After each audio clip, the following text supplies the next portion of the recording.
माननीय प्रधानमंत्री निवडणूक प्रचारात प्रत्येक गोष्ट मोठ्या आवाजात ठासून बोलतात की जेणेकरून पुढं बसलेल्या सगळ्या प्रेक्षकांना वाटतं की हे सत्यच आहे. ऑपरेशन सिंदूरवरती माननीय प्रधानमंत्री यांनी काँग्रेसनं पाकिस्तानची मदत केली असे खोटे आरोप लावले.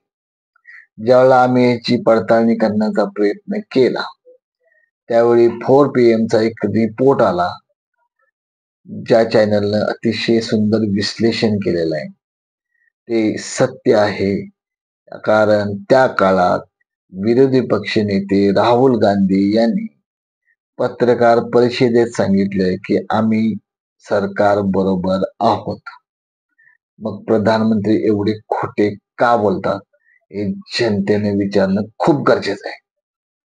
आपण पाहतात राजकारण करता आम्ही सत्य समोर आणण्याचा नेहमी प्रयत्न करणार आहोत.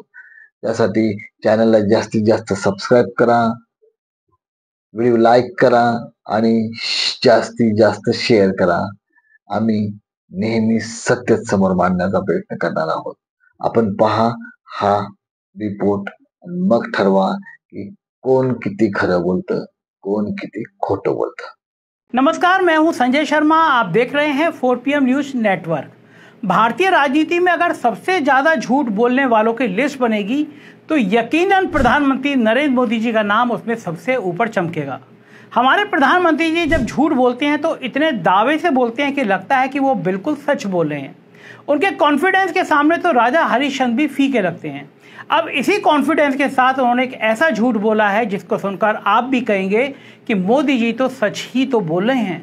लेकिन फिर हम आपके सामने कुछ ऐसे फैक्ट्स रखेंगे जिससे मोदी जी एक बार फिर झूठे साबित हो जाएंगे। प्रधानमंत्री मोदी कल असम के दौरे पर गए हुए थे। वहां उन्होंने एक रैली को संबोधित करते हुए कांग्रेस पर बड़ा हमला किया। उन्होंने कहा कि राजनीति के लिए कांग्रेस ऐसी विचारधारा से जुड़ती है जो भारत विरोधी है। अब यहां तक तो उन्होंने जो कहा वो राजनीतिक हमले के रूप से देखा जा सकता है, लेकिन इसके आगे उन्होंने क्या कहा वो सुनिएगा। कांग्रेस अपनी राजनीति के लिए हर ऐसे व्यक्ति, हर ऐसे विचार के साथ खड़ी होती है जो भारत विरोधी हो।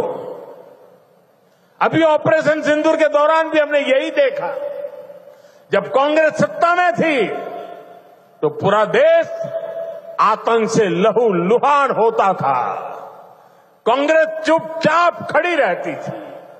आज हमारी सेना ऑपरेशन सिंदूर करती है, पाकिस्तान के कोने कोने में आतंक के आकाओं को उखाड़ फेंकती है। लेकिन कांग्रेस देश की सेना के बजाय पाकिस्तान की सेना के साथ खड़ी हो जाती है। दोस्तों, आपने प्रधानमंत्री जी का पूरा कहानी सुनी, पूरा भाषण सुना। यहाँ वो बता रहे हैं कि ऑपरेशन सिंदूर के दौरान कांग्रेस पाकिस्तान की सेना के साथ खड़ी थी। लेकिन अगर आपको हम कुछ महीने पीछे ले जाएं और आपको कुछ खबरें अच्छी तरह से याद दिलाएं तो आपको एहसास होगा कि प्रधानमंत्री मोदी इतनी बड़ी जनसभा के सामने कितना बड़ा झूठ बोल रहे हैं। हर कोई उनकी बात पर ताली पीट रहा है। आज तक के पोर्टल पर इस खबर को देखिए। ये खबर 7 मई 2025 की है, जब ऑपरेशन सिंदूर जारी था। इसकी हेडलाइंस में साफ लिखा है कि ऑपरेशन सिंदूर पर बोली कांग्रेस, सेना की बहादुरी को सलाम, हम आर्मी और सरकार के साथ हैं। इस खबर में बताया गया है कि कांग्रेस ने वर्किंग कमेटी की बैठक के बाद सीमा पर आतंकवाद के खिलाफ सरकार और सेना की हर निर्णायक कार्रवाई का समर्थन किया। कांग्रेस अध्यक्ष मल्लिकार्जुन खड़गे ने कहा कि इस मुद्दे पर कोई भेदभाव नहीं है, एकजुट होकर लड़ेंगे। पार्टी ने पाकिस्तान और पाक अधिकृत कश्मीर से उत्पन्न आतंकवाद के विरुद्ध भारत की स्पष्ट और अडिग राष्ट्रीय नीति का उल्लेख करते हुए भारतीय सशस्त्र बलों के साहस को सलाम किया। राहुल गांधी ने भी सेना को पूरा समर्थन दोहराया। अब आपको दूसरी खबर दिखाते हैं।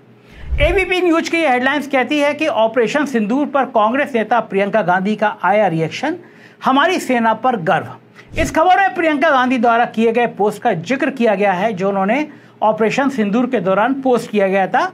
इसमें प्रियंका लिखती हैं, हमारी सेना पर हमें अत्यंत गर्व है। हमारे बहादुर जवान हमारी स्वतंत्रता और अखंडता को सुरक्षित रखते हैं। भगवान उनकी रक्षा करें और उन्हें धैर्य और वीरता से चुनौतियों का सामना करने की अपार हिम्मत दे। अब हम राहुल गांधी से जुड़ी ये खबर भी देखिए। 7 मई 2025 को एनडीटीवी छापता है कि ऑपरेशन सिंदूर के बाद राहुल गांधी ने सशस्त्र बलों की प्रशंसा की। दोस्तों इतना ही नहीं, ऑपरेशन सिंदूर के दौरान राहुल गांधी और कांग्रेस अध्यक्ष मल्लिकार्जुन खड़गे मीडिया के कैमरों के सामने आए थे और भारतीय सेना के लिए उन्हें अपना समर्थन दिया था। उसका भी एक वीडियो देख लीजिए। वर्किंग कमेटी में हमारा डिस्कशन हुआ, पूरा समर्थन, full support to our forces, best wishes to them, much love to them, complete support from the Congress party and the Congress working committee. Thank you. दोस्तों ये जो भी सबूत हमने आपको अभी दिखाए हैं, ये उन सारे मीडिया हाउस से लिए गए हैं जो गोदी मीडिया की श्रेणी में आते हैं, जिनकी रोटी दिन भर मोदी मोदी करने से आती है। इन पर करोड़ों लोग आज भी आंखें बंद करके भरोसा करते हैं। सोचिए, ये तक सच बता रहे थे, लेकिन अगर आपके मन में अब भी किसी की देशभक्ति को लेकर सवाल खड़ा होता है और आपको मोदी जी की बात सच्ची लगती है, तो आप तार्किकता और विवेक जैसी चीजों से काफी दूर जा चुके हैं। आपको थेरेपी के लिए तुरंत टीवी चैनलों और अखबार से दूरी बना लेना चाहिए और सोचना चाहिए कि कैसे एक देश का प्रधानमंत्री, जिसको करोड़ों लोगों ने चुनकर भेजा है, वो भरे मंच से उसी जनता के सामने इतने बड़े बड़े झूठ क्यों बोली जा रहा है। तब शायद आपको कुछ समझ आएगा। आपकी समझ के लिए आपको जर्मनी के इतिहास में लेके चलते हैं। हिटलर का एक सबसे भरोसेमंद मंत्री था जिसका नाम था जोसेफ गोबेल्स। उसको नाजी जर्मनी का प्रोपेगेंडा प्रमुख भी माना जाता था। उसकी रणनीति का सबसे बड़ा हथियार झूठ को सच में बदल देना था। वो मानता था कि अगर किसी झूठ को बार बार जोर जोर से और अलग अलग माध्यमों से दोहराया जाए तो आखिरकार लोग उस पर विश्वास करने लगते हैं। यही तकनीक उसने यहूदियों के खिलाफ नफरत फैलाने और हिटलर की छवि को महान नेता बनाने में इस्तेमाल की। मोदी सरकार के पिछले 11 सालों पर नजर डालें तो कुछ इसी तरह के कई तरह के झूठ इस सरकार ने फैलाए हैं। उदाहरण के लिए बताएं तो आपके दिमाग में ये फिट कर दिया गया कि राहुल गांधी ने आलू से सोना बनाने वाली एक मशीन बनाने की बात की, जबकि ये सबसे बड़ा झूठ है। सच ये है कि राहुल गांधी ने नहीं बल्कि प्रधानमंत्री मोदी ने ये बात उससे 2 दिन पहले एक रैली में बोली थी। राहुल गांधी उसी बात को दोहराकर मोदी जी का मजाक उड़ा रहे थे, लेकिन भाजपा की आईटी सेल ने बड़ी चालाकी से उसको एडिट कर दिया और राहुल गांधी को लेकर दुष्प्रचार किया। इसी तरह से गोदी मीडिया भी हर दिन कई तरीके से आपसे झूठ बोलता है और वही काम करता है जो गोबेल्स हिटलर के लिए किया करता था। पहले का मीडिया और अखबार नेताओं के झूठ की पोल खोलता था, लेकिन अब चीजें पूरी तरह से बदल चुकी हैं। अब वही न्यूज वाले उस झूठ को बोल्ड अक्षरों में जनता को परोसते हैं। भारत की गोदी मीडिया की रीढ़ की हड्डी भी गायब हो चुकी है। सरकार उसको झुकने के लिए कहे तो वो रेंगने लगती है, जबकि अमेरिका का मीडिया आज भी अपने राष्ट्रपति का झूठ पकड़ लेता है, राष्ट्रपति के मुंह पर झूठा कहने की हिम्मत रखता है। वॉशिंगटन पोस्ट अखबार तो पूरा रिकॉर्ड रखता है कि कैसे कब कब अमेरिकी राष्ट्रपति ने झूठ बोला है, और यहाँ तक कि मीडिया आपको ये गिनकर बताती है कि प्रधानमंत्री मोदी ने कितनी बार संसद में ताली पीटी। आप देखिएगा कि गोदी मीडिया भी आपको कभी नहीं बताएगा कि ऑपरेशन सिंदूर के दौरान कांग्रेस पार्टी ने भारतीय सेना को सपोर्ट किया। उल्टा वो मोदी जी की बात को हेडलाइन बनाएगा, जबकि सत्य यह है कि जब ऑपरेशन सिंदूर चल रहा था तो पूरा विपक्ष सरकार को समर्थन दे रहा था। कई सर्वदलीय बैठक भी हुई थी जिसमें पक्ष विपक्ष दोनों शामिल हुए थे। उस टाइम ओवैसी जैसे नेताओं के भाषणों ने तो पूरे भारत से ही पाकिस्तानी मीडिया में हाय तौबा मचा दी थी। यही नहीं, ऑपरेशन सिंदूर के बाद मोदी सरकार ने एक ऑल पार्टी डेलीगेशन बनाया था जो पूरे दुनिया के देशों में जाकर भारत का पक्ष रख रहा था। उसमें शशि थरूर जैसे कांग्रेस के कई सांसद भी शामिल थे। अब अगर मोदी जी के मुताबिक कांग्रेस की राजनीति भारत विरोधी है तो फिर उसको उसमें क्यों भेजा गया? क्या मोदी जी अब आप काम निकल गया तो कह रहे हैं कि आप कौन? जानने से पहले आपको यह भी बता दूं कि मोदी जी का झूठ कैसे काम कर जाता है। इसको एक उदाहरण से समझिए। एक बार उन्होंने ये बोल दिया था कि सिकंदर बिहार आया था और वहां के लोगों ने उसको वहां से भगा दिया था। अब इतिहास की किताब ये कहती है कि सिकंदर कभी भारत ही सही से नहीं आया तो बिहार पहुंचने का कोई मतलब नहीं। लेकिन जब ये बात मोदी जी ने बिहार की जनता से कही तो वहां की भोली भाली जनता ने इसे सच मान लिया और तालियां बजा दी। अब अगले दिन इतिहासकार बुद्धिजीवी वर्ग किताब पलटने लगा, फैक्ट चेक करके अंग्रेजी में बताने लगा। लेकिन अब तक उस रैली में आए सभी लोग सिकंदर को अपने साथ रैली की बसों में भरकर अपने दिमाग में भरकर वापस ले जा चुके थे। अब मोदी जी को पता है कि उनकी ऑडियंस कौन है और वो उन्हीं को टारगेट करने के लिए ये सब बोलते हैं। भक्तों के ज्ञान में कोई कमी ना आ जाए, इसके लिए मोदी जी ने कई सारी व्हाट्सएप यूनिवर्सिटी खुलवा रखी हैं जो दिन रात आपको नेहरू गांधी परिवार के बारे में खराब बताते रहते हैं।